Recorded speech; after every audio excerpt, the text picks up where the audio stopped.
खुशामदीद।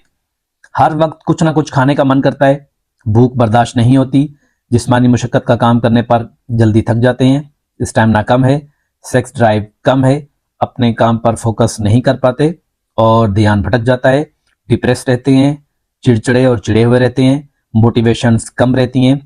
इसकी एक वजह टेस्टोस्टेरोन यानी कि मर्दाना हार्मोन की कमी का होना है और हो भी सकता है। आज हम ऐसे 7 तरीके जिनसे नेचुरली टेस्टोस्टेरोन कैसे बढ़ाया जा सकता है उस पर बात करेंगे। पहले नंबर के ऊपर है कि अच्छे कोलेस्ट्रॉल का इस्तेमाल करना, दूसरे नंबर के ऊपर है कि मॉडरेट प्रोटीन का इस्तेमाल करना, तीसरे नंबर के ऊपर है कि लो कार्ब्स का लेना, हाई कार्ब में पिज्जा, जिंगर, आलू, चावल, नान इनका इस्तेमाल ना करना, चौथे नंबर के ऊपर है कि रेगुलर एक्सरसाइज करना, पांचवें नंबर के ऊपर है कि अच्छी और पूरी नींद करना, छठे नंबर के ऊपर है कि ईस्ट्रोजन का लेवल कम रखना और सातवें नंबर के ऊपर है मल्टीविटामिन जैसा कि जिंक सप्लीमेंट लेना।